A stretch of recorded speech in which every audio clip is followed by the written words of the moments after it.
የካቲት 1959 ዓመተ ምህረት በሩሲያ አስፈሪና ቅዝቃዜው አጥንትን በሚሰብር የበረዷማ ተራሮች ላይ 9 ጎበዝ ብልህና ጉልበት ያላቸው የዩኒቨርሲቲ ተማሪዎች ለአንድ ታላቅ ጉዞ ተነሱ። ዓላማቸው ተራራውን በሰላም አቋርጠው ለመመለስና የስፖርት ማዕረጋቸውን ከፍ ለማድረግ ነበር።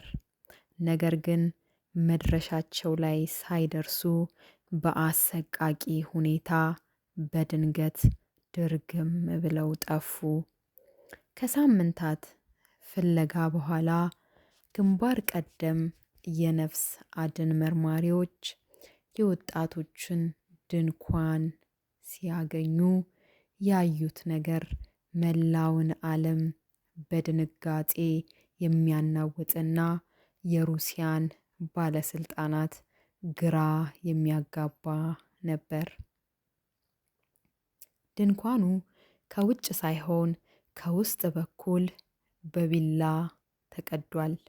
ይህም ማለት ወጣቶቹ መደበኛውን በር ከፍተው ለመውጣት እንኳን ጊዜ የማይሰጥ በጣም የሚያስፈራ ነገር በድንገት ከውስጥ ሆነው አይተዋል ወይም ሰምተዋል ማለት ነው።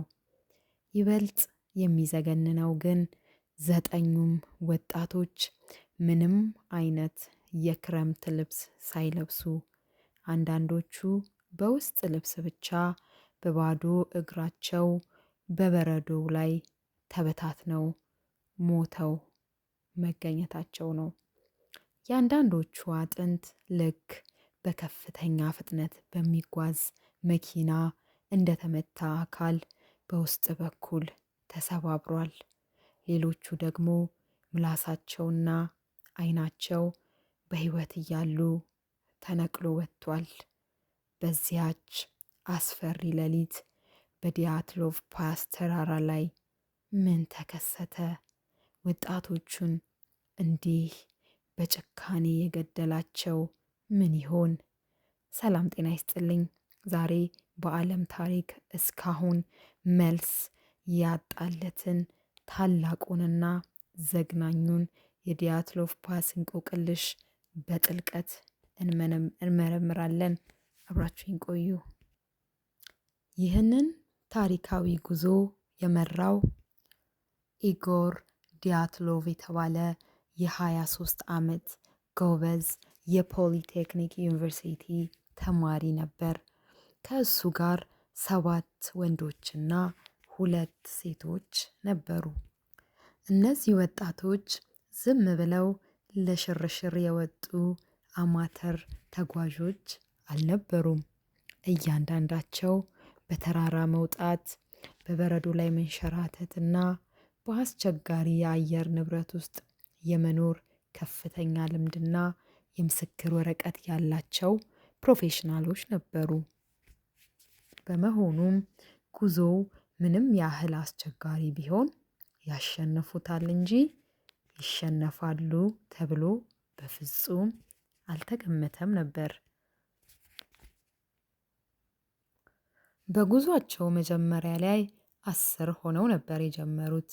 ነገር ግን ዩሪዩዲን የተባለው ተጓዥ በድንገት የሪማቲዝም ህመም ስለበረታበት በግማሽ መንገድ ላይ ለመመለስ ተገደደ። ይህ መመለሱ ሳያውቀው ሕይወቱን አተረፈለት።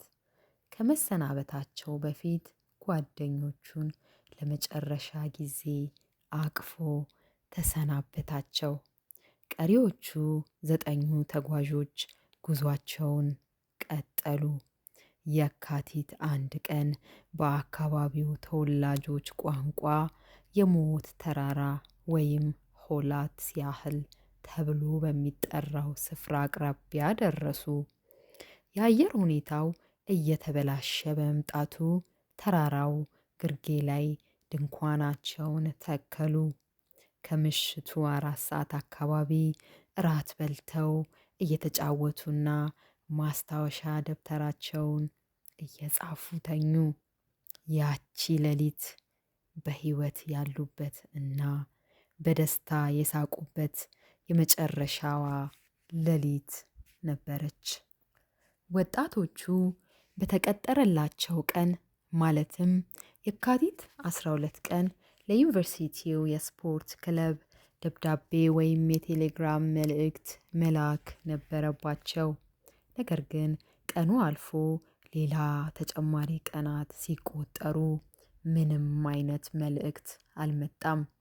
መጀመሪያ ላይ ቤተሰቦቻቸው ምናልባት በአየር ሁኔታ ምክንያት ዘግይተው ይሆናል ብለው አስበው ነበር። ነገር ግን ከየካቲት 20 በኋላ ፍርሃቱ እየጨመረ መጣ። የካቲት 26 ቀን በፈቃደኝነት የተሰባሰቡ ተማሪዎችና የጦር ሰራዊት አባላትን ያካተተው የነፍስ አድን ቡድን ተራራው ላይ ደረሰ። የቡድኑ መሪዎች ድንኳኑን ሲያገኙ ክው ብለው ቀሩ። ድንኳኑ በከፊል በበረዶ ተሸፍኗል። ባዶ ነው። ነገር ግን ልብ የሚነካው ነገር የወጣቶቹ ጫማዎች፣ ካባዎች፣ ምግቦችና ካሜራዎች በሙሉ ባሉበት በስርዓት ተቀምጠው መገኘታቸው ነው። መርማሪዎቹ ይበልጥ ግራ የገባቸው ከባዶ እግር እስከ አንድ እግር ጫማ ያደረጉ የሰዎች የእግር ኮቴዎች ወደ ጫካው አቅጣጫ ሲሄዱ በመመልከታቸው ነው። በቅነሳ 30 ዲግሪ ሴንቲግሬድ ቅዝቃዜ ውስጥ እነዚህ ልምድ ያላቸው ሰዎች ጫማቸውንና ልብሳቸውን ጥለው በራሳቸው ፍቃድ ወደ ውጪ እንዲሮጡ ያደረጋቸው ምን አይነት አስፈሪ ኃይል ሊሆን ይችላል? የመጀመሪያዎቹ 2 አስክሬኖች የተገኙት ከድንኳኑ 1 ኪሎ ሜትር ተኩል ያህል ርቆ ከሚገኝ አንድ ትልቅ ጥድ ዛፍ ስር ነበር። ሁለቱም የወንዶች አስክሬን ሲሆኑ የለበሱት የውስጥ ልብስ ብቻ ነበረ። እጆቻቸው የተላላጡና የተቆራረጡ ነበሩ። ይህም የሆነን ነገር ለመመልከት ወይም ከምድር ላይ ካለ አደጋ ለማምለጥ ወደ ዛፉ ላይ በኃይል ለመውጣት መሞከራቸውን ያሳያል። በመቀጠል በዛፉና በድንኳኑ መካከል የቡድኑ መሪ የኢጎር ዲያትሎቭን ጨምሮ የ3 ሰዎች አስክሬን ተገኘ። አቀማመጣቸው የሚያሳየው እየቀዘቀዛቸውም ቢሆን በጉልበታቸው እየዳሁ ወደ ድንኳናቸው ለመመለስ እየሞከሩ እንደነበር ነው። የቀሩትን 4 ተጓዦች ለማግኘት ግን ሙሉ 3 ወር ፈጀ። ግንቦት ወር ላይ በረዶ ሲቀልጥ አስክሬናቸው በአንድ ገደል ውስጥ ተቀብሮ ተገኘ። የነዚህ የ4ቱ አስክሬን ሁኔታ ግን መርማሪዎችን ሙሉ በሙሉ መድረሻ አሳጣቸው። የአንዳንዶቹ የራስ ቅል በኃይል ተሰባብሯል። የሌሎቹ ደረት ላይ የደረሰው ስብራት ልክ በከፍተኛ ፍጥነት በሚጓዝ መኪና የተመታ አካል ይመስል ነበር። ነገር ግን የሚያስገርመው በሰውነታቸው ላይ ምንም አይነት የውጭ ቁስል ወይም የቆዳ መቀደድ ምልክት አልነበረም። ልክ በከፍተኛ የውስጥ ግፊት ወይም የኃይል ሞገድ የተመቱ ይመስል ነበር። ይባስ ብሎ ደግሞ የሉድሚላ የተባለችው ሴት ተጓዥ ምላስ፣ አይኖችና የከንፈር አካላት ሙሉ በሙሉ በሕይወት እያለች ተነቅለው ወጥተው ነበር። ይህን ዘግናኝ አደጋ የፈጠረው ምን ይሆን? የሶቪየት ኅብረት ባለስልጣናት መዝገቡን በፍጥነት ዘጉት። የሞቱበትንም ምክንያት ሊቋቋሙት የማይችሉት የተፈጥሮ ኃይል በማለት ምስጢር አድርገውት አለፉ። ነገር ግን ይህ የዓለምን ሕዝብ አላረካም። አንደኛውና ዋናው ቲዎሪ ወጣቶቹ በዚያ አካባቢ በሚስጥር ይካሄድ የነበረው የሶቪየት ህብረት ወታደራዊ የጦር መሳሪያ ወይም የሚሳኤል ሙከራ ሰለባ ሆነዋል ይላል።